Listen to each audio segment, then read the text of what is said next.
శ్రీలలిత రహస్య నామ మహిమ తెలియగరారండి, నామ మహిమ తెలియగరారండి.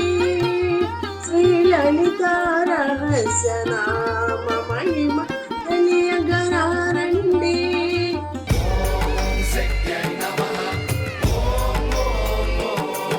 తెలుగు క్యాపిటల్ భక్తి టీవీకి స్వాగతం సుస్వాగతం. నేను శ్రీలక్ష్మి. ఈరోజు మనతో సంస్కృత పండితురాలు, సంస్కృతంలో గోల్డ్ మెడలిస్ట్, జ్యోతిష నిపుణులు, కవిత్రి, రచయిత్రి, ప్రముఖ ఆధ్యాత్మికవేత్త డాక్టర్ శ్రీ కుప్ప విజయశ్రీ గారు ఉన్నారు. విజయశ్రీ గారు నమస్కారం అండి. నమస్కారం శ్రీలక్ష్మి గారు. విజయశ్రీ గారు, లలిత రహస్య సహస్రనామాల్లో ఈరోజు ఏ నామ మహిమ వివరిస్తారు? ఇవాళ మనం ఇంకొక నామం చెప్పుకుందామండి. ఏ నామానికి ఆ నామం అండి చాలా అద్భుతం. మన అష్టోత్తరం ఇలాగే అనుకుంటూ 108 నామాలు పూర్తి చేసుకున్నాం. సహస్రానికి వచ్చాం ఇప్పుడు. అసలుకి ఈ నామ మహత్యం వింటే మనకి చాలా ఆనందం వేస్తుంది. అందుకనే కదండి నామ మహిమ తెలియగరారండి అని మనం చెప్తున్నాం. మన ప్రేక్షకులందరికీ నామాల్లో ఉన్న మహిమలు ఇవి, ఫలితాలు పొందండి, ఆ నామం పట్టుకోండి, జన్మ సార్థకం చేసుకోండి అని చెప్తున్నారు. చక్కగా ఉందండి. మనం నామ మహిమ చెప్పేటప్పుడు ఆ గాయనీమని కూడా చక్కగా పాడారు. చాలా బాగుంది అది. సో నామ మహిమ తెలియగరారండి అంటూ ఈ ఛానల్ వాళ్ళు మిమ్మల్ని పిలుస్తున్నారు, ఆహ్వానిస్తున్నారు.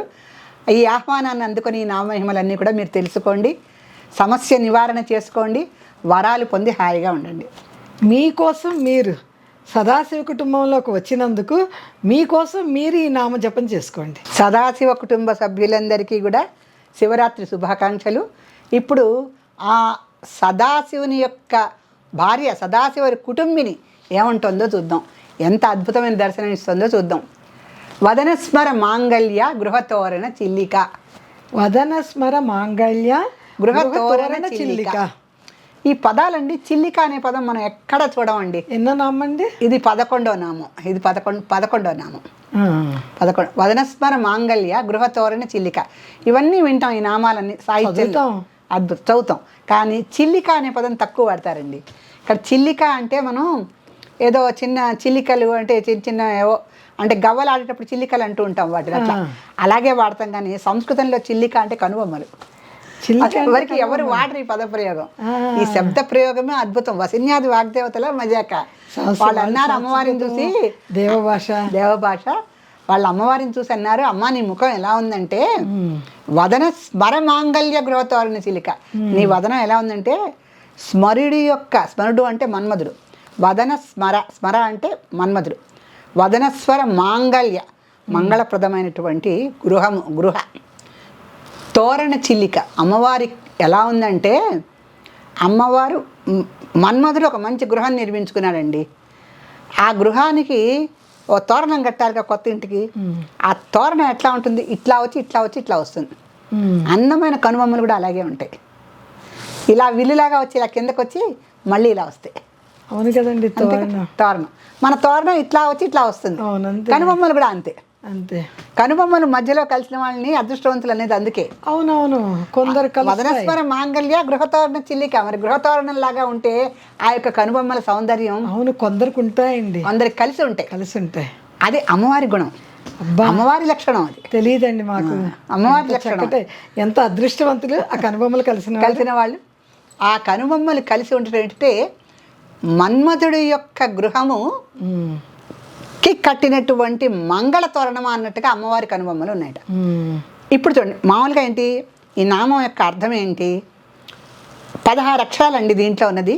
ఈ 16 అక్షరాల నామము చదివితే అద్భుతమైన ఫలితాలు ఏమిటంటే అమ్మవారు కనుబొమ్మలు చాలా అందంగా ఉన్నాయి, చాలా సౌందర్యవంతంగా ఉన్నాయి. అవి ఎలా ఉన్నాయంటే ఒక తోరణం కట్టినట్టుగా ఉన్నాయి. ఆ తోరణం ఎక్కడ కట్టాలి? గృహానికి. మన్మధుడు ఆవిడ కొడుకుగా హర నేత్రాగ్ని సందగ్ధ కామ సంజీవ నౌషధి లలితా సహస్రనామం. ఆ హరుడు ఇతన్ని భస్మం చేశాడు మన్మధుడు. ఈవిడ కామ సంజీవ నౌషధి. ఈవిడ సంజీవిని తీసుకొచ్చి ఔషధంగా ఆయన పోసి బతికిచ్చింది. కోరిక నెరవేర్చేది. ఎందుకంటే మరి రతీదేవి విలాపం చూడలేక, రతీ విలాపం అని ప్రఖ్యాతమైనటువంటి ఒక సంఘటనే ఉంది మనకి చరిత్రలో. రతీ విలాపం చాలా ప్రముఖమైందండి. ఆ రతీ విలాపాన్ని చూసి భరించలేక ఎందుకంటే భర్త పోయాడు కదా, ఆ హరుడి యొక్క నేత్రాగ్నికి ఆవిడ రతి విలాపం చాలా అద్భుతంగా వర్ణిస్తారు కవులు. ఆ రతి విలాపాన్ని చూసి అమ్మవారు సాటి స్త్రీ కదండి, ఆవిడ యొక్క అంటే ఆ వైధవ్య బాధతో ఆవిడ ఏడుస్తోంది. ఏడుస్తుంటే ఆవిడకి సుమంగళిత్వాన్ని ప్రసాదించడానికి కామ సంజీవన ఔషధి, ఆ సంజీవిని తీసుకొచ్చి ఆవిడ యొక్క కోరిక తీర్చేసి ఔషధంగా ఆయన్ని బతికిచ్చేసింది. అంటే సంజీవిని అటువంటి ఔషధము సుందరకాండలోనే మనం వింటాం, కానీ అలా కాదండి. ఇక్కడ దానికి ముందరే సుందరకాండ తర్వాత వచ్చినది వాల్మీకి రామాయణం. సృష్టికి పూర్వం ఉన్నది లలితాదేవి కదా, పూర్వజ అని ఆవిడ నామం ఉంది, పూర్వమే ఉంది సృష్టికి. ఆవిడ యొక్క కనుబొమ్మలు ఎలా ఉన్నాయంటే ఈ రతి విలాపం చూసి ఓర్చుకోలేక ఆవిడ మన్మథుడిని బతికించింది చాలక ఆయనకు ఒక మంగళకరమైనటువంటి గృహ నిర్మాణం చేసిచ్చి దాని యొక్క తోరణం ఎట్లా ఉందంటే ఆవిడ కనుబొమ్మల్లాగా ఉన్నది. తల్లి కొడుకుల ప్రేమ చూడండి, కొడుకుదేమో ఇల్లు, తల్లిదేమో తోరణం. అద్భుతం కదా, గుమ్మల్లో ఉందంటే కొడుకు ఎంత ఆనందం అండి. ముందు పెద్ద ఆడపడుచు ఆవిడేగా ఇంటికి, అసలుకి పుట్టింటి వాళ్ళు రావాలి. మన్మధుడు అంత అదృష్టవంతుడు ఎవరండి, తల్లిని గృహానికి తోడంలాగా పెట్టుకొని నిత్యం చూసుకుంటూ ఎంత అదృష్టం అండి. అందుకే చిల్లికలు అంటే ఇక్కడ కనుబొమ్మలని అర్థము, స్మరుడు అంటే మన్మధుడు అని అర్థం. మిగతా పదాలన్నీ మనకు తెలిసిందే. వదనము అంటే ముఖమని అందరికీ తెలిసిందే. వదనస్మర మాంగళ్య గృహ తోరణం, అది వదనస్మర మాంగళ్య గృహం అంటే మంగళకరమైనటువంటి గృహానికి అమ్మవారి చిలిక కనుబొమ్మలు ఎలా ఉన్నాయంటే తోరణంలాగా ఉన్నాయి అని చెప్తున్నారు గనక ఈ 16 అక్షరాల అద్భుతమైన మంత్రాన్ని మనం కనుక పారాయణ చేసినట్టయితే గృహాలు అందరూ ఏర్పరచుకుంటున్నారండి. గవర్నమెంట్ వాళ్ళు కూడా 2 బెడ్రూమ్ హౌసెస్ ఇస్తూ ఉంటారు, లేకపోతే మిడిల్ క్లాస్ వాళ్ళు కూడా ఇప్పుడు ఇళ్ళు కట్టేసుకుంటున్నారు. కోట్లు అప్పులు ఇచ్చే బ్యాంకులు ఉన్నాయి, కానీ మంగళకరమైన గృహం అందరికీ ఉండదు. అదేమిటండి? అంతేనండి. మరి ఇన్ని గృహాలు అంటే మంగళకరమైన గృహం వేరే ఉంటుంది, మామూలు గృహం వేరే ఉంటుంది. అదేమిటండి? మంగళకరమైన గృహం అంటే దీప నైవేద్యాలు ఉండాలండి. ఏమండి, గృహిణి గృహం ఉచ్యతే అని సంస్కృతంలో ఒక మాట ఉంది. ఇల్లు అనొచ్చు కానీ గృహం అనకూడదు అని. గృహిణి ఉంటేనే గృహం. అది సంస్కృతం అద్భుతమైన భాష అండి. గృహిణి ఉంటేనే అది గృహం. గృహిణి గృహం ఉచ్యతే. అక్కడ ఒక ఇల్లాలు ఉంటే దాన్ని గృహం అనాలి, లేకపోతే అది రూమ్ అనొచ్చు, లేకపోతే ఇల్లు అనొచ్చు, హౌస్ అనొచ్చు, ఇంగ్లీష్లో అంటారుగా అట్లా.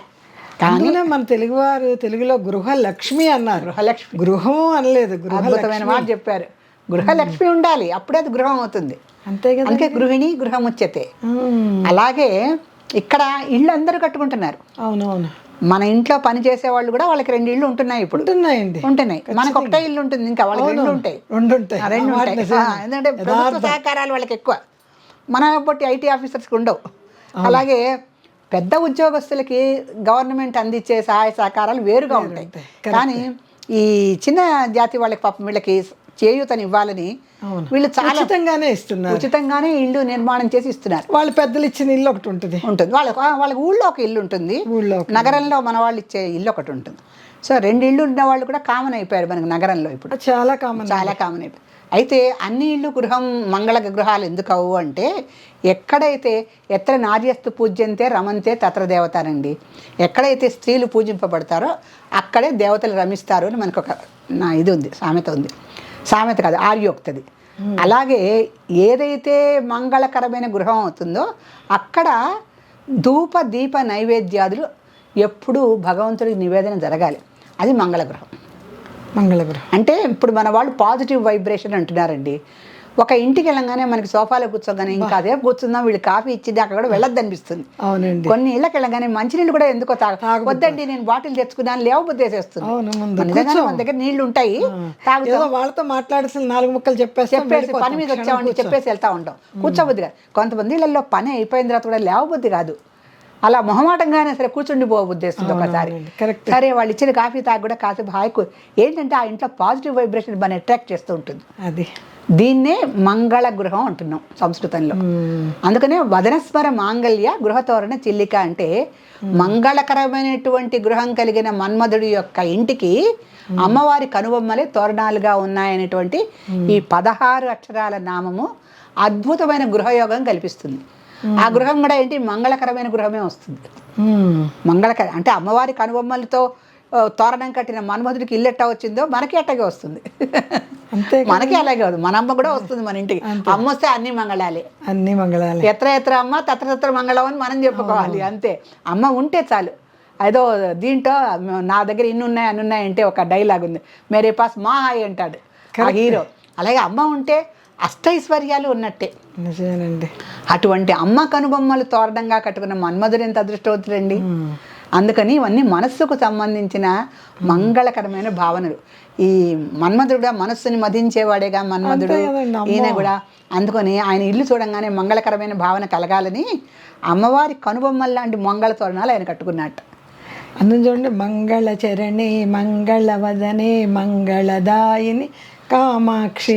అది అంతే కదండి. అంతే కదా, మంగళాలే, అంతా అన్నీ మంగళమే, అన్నీ మంగళమే. అందుకని చేసి ఆ మంగళత్వం కలిగిన ఇంటికి మనం ఈ అంటే మనం ఒక మంచి నామపారాయణ, ఇప్పుడు ఈ నామపారాయణ ఉంది, వదనస్మర మాంగళ్య గృహతోరణ చిల్లిక అనే నామం. చక్కగా మనం ఒక ఇల్లు కొనుక్కోవాలనుకున్నా ఎక్కడా దొరకట. రేటు కుదిరితే ఇల్లు బాగుండదు, ఇల్లు బాగుంటే రేటు కుదరదు. మనకి ఏరియా కూడా కొన్ని చోట్ల ఏరియా కూడా నచ్చదు. చాలా ఇవన్నీ కలిగి మనకు ఆ ఇల్లు చక్కగా మంగళకరంగా తయారవ్వాలి అంటే ఈ నామపారాయణ చేసుకోండి. వెంటనే గృహస్థులు అవుతారు మీరు. నచ్చిన చోట, మెచ్చిన చోట. అందుకని మంచి గృహయోగానికి ఈ నామపారాయణ ఎప్పుడూ మా సంస్థ నుంచి మేము చెప్పేది ఒకటే, ఈ ఒక్కరోజు చదివి రెండో రోజు ఇల్లు కావాలంటే రాదమ్మా, ఎక్కడ రాదు. 108 సార్లు రోజు శ్రద్ధగా ఒకే స్థానంలో కూర్చొని వీలుంటే ఒకే సమయంలో పారాయణ చేయండి. ఇవన్నీ కూడా మీ అనుకూలతలు, మీ ప్రణాళిక బట్టి కూడా. ఆఫీస్కి వెళ్ళే వాళ్ళు ఉంటారు, ఇంట్లో పనితో అలసటగా ఉన్న వాళ్ళు ఉంటారు, కానీ పర్సనల్ టైం అని ఒకటి ఉంటుంది, అది పెట్టుకొని ఒకే సమయంలో ఒకే స్థానంలో కూర్చొని, ముఖ్యంగా పూజా మందిరంలో కూర్చోవాలని తమను కూడా మనం చెప్పాము. పూజా మందిరంలో కూర్చుంటే వైబ్రేషన్ వేరు. క్షేత్రేసి క్షేత్రజ్ఞ పాలిని, అది క్షేత్రం ఆవిడది. మన ఇంట్లో చిన్న క్షేత్రం ఏర్పరచుకుంటాం అమ్మవారికి, అక్కడ క్షేత్ర ఈసి ఆవిడే, క్షేత్రానికి ఈశ్వరాలు ఆవిడే, క్షేత్రజ్ఞ ఆ క్షేత్రం గురించి తెలిసినాడు, క్షేత్రజ్ఞ పాలిని ఆ క్షేత్రాన్ని పాలించేది ఆవిడే. అంటే మందిరము ఆవిడే, మందిరంలో అమ్మవారు ఆవిడే, ఆ మందిరాన్ని కాపాడేది అమ్మవారే. అంతా సమస్తం అమ్మవారే. కనుక ఆవిడని తలుచుకొని ఈ నామపారాయణ 41 రోజులు, రోజు 108 సార్లు చేయండి. మీకు మంగళకరమైన గృహం తప్పకుండా లభిస్తుంది. సదాశివ కుటుంబీలందరికీ కూడా ఇవి మా ఆశీస్సులు, మా యొక్క ఆశ కూడా. శ్రీమాత్రే నమః. మన సదాశివ కుటుంబంలో ఈరోజు అమ్మవారి పుస్తక రూపేణ ఎవరింటికి వెళ్తుందో చెప్పండి. తప్పకుండానండి. లక్కీ డ్రా తీయండి.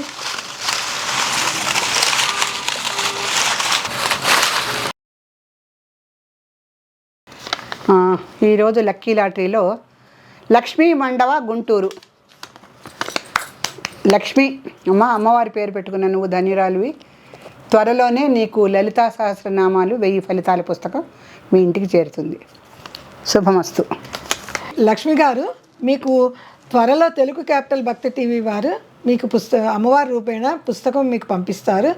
మీరు పుస్తకం అందుకోగానే తెలుగు క్యాపిటల్ టీవీ నుంచి వచ్చింది అని చిన్న వీడియో తీసి మీరు మాకు పంపించండి. శ్రీమాత్రే నమః. శ్రీమాత్రే నమః.